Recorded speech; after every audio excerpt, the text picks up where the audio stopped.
Hey guys, welcome back to my channel Rupa family blog. আমি রূপা তোমাদের সঙ্গে নতুন সকালের ব্লগ নিয়ে চলে এসেছি। নতুন ভিডিওর সঙ্গে তোমাদের স্বাগত জানাচ্ছি। তো প্রকৃতির ওয়েদারটা দেখতে পাচ্ছ কত সুন্দর। তো পুরো ভিডিওটা দেখতে থাকো, ভালো লাগবে। চলো বন্ধুরা, আজকে আমি সকালে তোমাদের সঙ্গে সবজি নিয়ে শুরু করেছি ব্লগটা। তো দেখতে পাচ্ছ সকাল সকাল সবজি এসেছিল। তো বাড়িতেই আমাদের এখানে সবজির ভ্যান আসে, তো সেখান থেকে আর কি সবজি নেওয়া হয়েছে। আর এই পেয়ারাগুলো না এত ডাসা আর এত সুন্দর মিষ্টি, বলছে বারুই ফুলের পেয়ারা, তাই সেই জন্য একটু বেশি করেই নেওয়া হলো। আর নেওয়া হলো টমেটো, কাঁচা লঙ্কা, আদা, রসুন, একটু পুঁই শাক নেওয়া হয়েছে, কারণ অনেক দিন ধরে ইলিশ মাছের মাথাটা আছে। তো মা বলছে চল আজকে ইলিশ মাছের মাথাটা পুঁই শাক দিয়ে চচ্চড়ি করে খাওয়া যাক। তাই বললাম ঠিক আছে না, আমার যেহেতু অ্যালার্জি সেজন্য আমার পুঁই শাক খাওয়া বারণ। তো আমার পুঁই শাক খুব ভালো লাগে খেতে, কিন্তু এই অ্যালার্জির কারণে পুঁই শাক খাওয়া ছেড়ে দিয়েছি। শুধু পুঁই শাক না, বেগুন, পুঁই শাক অনেক কিছুই খাওয়া এখন ছেড়ে দিয়েছি। তবু মাঝে মাঝে ইচ্ছা হয়, দেখবে যে জিনিসগুলো ছেড়ে দাও সেই জিনিসগুলোর প্রতি বেশি একটা ইচ্ছা প্রবণ হয়, এটাই আর কি। আমি ওটা কি করবো বলো তো, যখন খুব ইচ্ছা হয় তখন আমি খাই, খেয়ে আবার ওষুধ খাই। আমার কাজটাই হলো এমন। ওই জন্য মাঝে মাঝে দেখো আমার চোখে মানে গায়ে মুখে অ্যালার্জি বেরোয়। যাই হোক, সকালবেলা ঘুম থেকে উঠে ব্রাশ করতে করতে তো সবজিগুলো নিলাম, নিয়ে ফ্রেশ হলাম, হয়ে চা নিয়ে দোল্লায় বসে পড়েছি। তারপরে যাব কাজবাজ করতে। কাজ বলতে কিছুদিন ধরে জানো তোমরা ভীষণ পরিমাণে বর্ষা হচ্ছে। তো এই কিছুদিন যাবৎ বর্ষার জিনিসপত্রগুলো না কেচে কেচে সব এক জায়গায় টাল করা ছিল। তো আমি ভাবলাম আজকে একটু ঠিক করি। আর আমার এই আলমারি আর শোকেসটা পুরো অগোছালো ছিল। কারণ কি হচ্ছে, এই বর্ষাকালে বেশিরভাগ জিনিস লাগছে, এটা হচ্ছে না এটা আর একটা বের করছে, এরকম করতে করতে না পুরো একদম জায়গা সব অগোছালো হয়ে গেছে।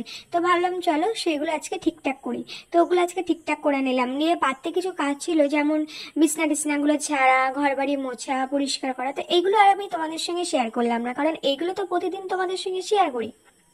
তো সেই জন্য ভাবলাম আজকে একটু অন্যরকমভাবে, অন্য কিছুভাবেই তোমাদের সঙ্গে সবটা শেয়ার করব না, একটু একটু করে যতটা পারি ততটা শেয়ার করব। আর এদিকে দেখো আমি স্নান করে এখন চলে এসেছি। আর তোমাদের সঙ্গে কি বকছিলাম জানি না, ওটা তো আমি মিউট করে দিয়েছি। দিয়ে আমি আবার পরে তোমাদের সঙ্গে ভয়েস ওভার দিচ্ছি, কারণ ভয়েসটা এত আসতে এসেছে, কি বক বক করেছি আমি তোমাদের সঙ্গে নিজেও জানি না। তো যাই হোক, স্নান করে নিয়েছি। স্নান করে ঠাকুরকে দেওয়া হয়ে গেছে। চলো ঠাকুরকে কিভাবে দিলাম, কি দিলাম সেটা তোমাদের সঙ্গে অবশ্যই শেয়ার করব। তো এখানে তোমাদের সঙ্গে কিছু কথা বলি, কিছু কথা শেয়ার করব আজকে তোমাদের সঙ্গে। যে আজকাল এমন একটা দিনকাল পড়েছে, স্বার্থ ছাড়া মানুষ এক বিন্দু চলে না। মানে তোমাকে কি বলবো, তোমার কাছ থেকে করে নেবে, তোমার কাছ থেকে সব কিছু এ করে ব্যবহার করবে তোমাকে, অথচ যখন ব্যবহার ফুরিয়ে যাবে তখন তোমাকে আর চিনতে পারবে না।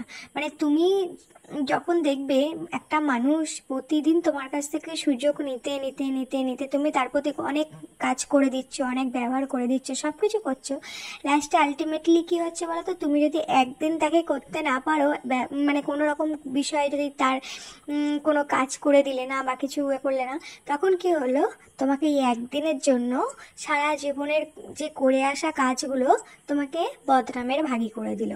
তো আজকালকার দিনে মানে মানুষ এমনটাই হয়ে গেছে।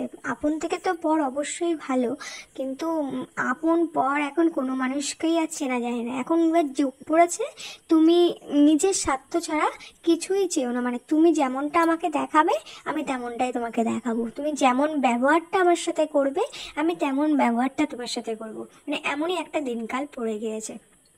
চলো পুজোটা করলাম, দেখে নিলে। আর শ্রাবণ মাসের পুজো, সেই জন্য আমি যখনই পুজো করি সব কিছু আর কি খুব সুন্দর মতো করে সাজিয়ে গুছিয়ে পুজো করি। আর তোমরা তো জানো, তোমাদের আগের ভিডিওতেও আমি বলেছি যে আমার পুজো করার এটাই আলাদা। আমি একটু সাজিয়ে গুছিয়ে পরিপাটি করে পুজো করতে ভালোবাসি, যেমন তেমন করে পুজো করতে আমার ভালো লাগে না। তো অনেকদিন পরে দেখতে পাচ্ছ দুজনে একটু রেডি হয়েছি, বিকেলবেলা বেরোবো তাই। তো বেরোনোর উদ্দেশ্যে যাচ্ছি দুজনে একটু। আর জানি না কোথায় যাচ্ছি, আমাকে বলেনি, আমাকে বললো চলো রেডি হয়ে চলো বেরো, কোথায় যাওয়া যাক দেখি। আমি যথারীতি রেডি হয়েছি, বেরিয়েছি। আর আমি জানি বসে এটা নিয়ে যাবে, ওর তো মানে কিছুই না, জাস্ট একটু মোমো খেয়ে বা এ করে বাড়ি চলে আসবে, এরকম একটা। ওর যদি কোনো কাজ থাকে তাহলে সেগুলো মিটিয়ে বাড়ি আসবো। বাট না, তোমরা পুরো ভিডিওটা দেখো শেষ পর্যন্ত। আমি আজকে একটা অন্য জায়গায় ঘুরতে এসেছি অনেকদিন পর, ভালো লাগছে। তবে কি বলতো, মাঝে মাঝে না একটু দুজনা টাইম স্পেন্ড করা বা একটু নিজেদের মতো একটু কথা বলা বা ঘোরাফেরা এগুলো করলে না ভালো লাগে দেখবে। আর বিশেষ করে এই বর্ষাকালে একঘেয়েমি, মানে আমার তো বর্ষাকালে একদম পছন্দ হয় না, একঘেয়েমি দিন কেটে যাচ্ছে, মানে কি বলবো তোমাকে, বোরিং ফিল হয় আমার জাস্ট, আমি একদম ভালো লাগে না, আমার বেরোতে না পারলে না খুব অযক্ষিকর হয়। যাই হোক, এটা দেখতে পাচ্ছ একটা কেএফসি চিকেন নেওয়া হয়েছে, তো এটা খাওয়া হচ্ছে। আর প্লাস লাইট জ্বালিয়ে মানে একটা জায়গায় বসে খাওয়া হচ্ছে, দেখতেই পাচ্ছ। আর প্লেটে করেই নেওয়া হয়েছে। তো এই কেএফসি চিকেনটা খাওয়া হবে। আর এটা আমার খুব একটা ভালো লাগে না, বাট ওর খুব ভালো লাগে, সেজন্য নেওয়া হলো। আমার না অতটা ভালো লাগে না কেএফসি চিকেনটা, কিন্তু ওর খুব ফেভারিট। তারপরে চলো তোমাদের সঙ্গে একটু অন্য জায়গায় দেখো দেখো এই যে এসে গেছে এখন একটা রেস্টুরেন্টে। আর এখানে একটু খাওয়া দাওয়া করবো দুজনা, করে তারপরে বাড়ির উদ্দেশ্যে রওনা দেবো। তো তেমন কিছু না, একটু অর্ধেক জাস্ট অল্প কিছুর ওপরেই, তো সেরকমটা কিছু দেখছিলাম। তো অনেকদিন তো তেমন কিছু অর্ডার করব না, আর আমরা অর্ডার করছি না, অর্ডারটা আমাদের একজন অনারে আছে, তো সেই অর্ডার করবে আর কি। তো রেস্টুরেন্টে মানে আসি, কিন্তু খুবই কম আসা হয়, মানে কোনো ওকেশন পারপাস ছাড়া আসা হয় না, তো সেই জন্য আর কি। তো আমাদের তো বাড়িতেই সব কিছু জানো তোমরা, বেশিরভাগটা বাড়িতেই সব কিছু রান্না বান্না করা হয়, সব রকম ডিশ রান্না বাড়িতেই করি, ওই জন্য সেরকম একটা আর কি রেস্টুরেন্টে আসা হয় না।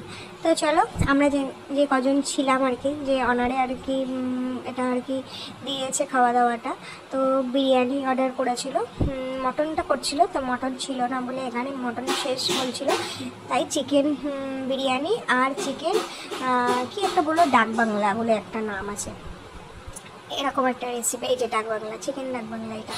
তো জানি না, নতুন একটা রেসিপি ট্রাই করলাম, তো খুব একটা খারাপও না, আবার খুব একটা ভালোও না, খুব যে বেটার কিছু এরকমটা না। কিন্তু আগের দিন একদিন খেয়েছিলাম চিকেন হলো কোকোকোলা, এটা বেশ টেস্টি ছিল, খুব সুন্দর ছিল। এখানে চিকেন কোকোকোলাটা খেয়েছিলাম, খুব সুন্দর হয়েছিল। তো চলো খাওয়া যাক। আর বিরিয়ানিটা আমরা খেয়ে দিই নি, আর খেয়ে দিয়ে তারপরে বাড়ি আসবো, সেই জন্য আর কি। আর অনেকটা রাত হয়ে গেছিলো তাড়াতাড়ি করে, ওই জন্য। কিন্তু এই রেস্টুরেন্টে কী বলতো, মানে সার্ভ করতে এতটা টাইম নিয়ে নিয়েছে যে আমাদের দেরি হয়ে গেছে। তো আমরা জানো খুব একটা মানে বাইরে খাই না, তো সেজন্য বাড়িতে আসতে হবে তাড়াতাড়ি বাড়িতে। আর কী বলতো, এই যে একটা অনারে যে পার্টিতে খাওয়া দাওয়াটা হয়েছিল, এটা না আগে থাকতে বলেনি, ঠিক আছে। আর আমরা বললাম না বেরোই, যদিও বা বেরোই কী বলতো, মানে একটু সামান্য ছোটো ছোটো কাজ নিয়ে হয়তো বেরোই, তো সেই জন্য রেস্টুরেন্টে খুব একটা খাওয়া দাওয়া আমাদের হয় না। আর সবসময় জানো তোমাদের মেন কথা, তোমাদের দাদাভাই হলো রেস্টুরেন্টে খাওয়া পছন্দ করে না, ও বাড়িতে বানানো খাওয়া পছন্দ করে। ও সবসময় বাড়িতে যে কোনো ডিশ মানে বলবে ফোন দেখে শিখে ইউটিউব থেকে আমাকে বানিয়ে দাও, এরকম একটা ব্যাপার। ও বাইরের খাওয়া ছোটোবেলা থেকেই পছন্দ করে না, তুমি সারাদিন ওর সঙ্গে থাকবে, ও বাইরের খাবারটাকে অ্যাভয়েড করে।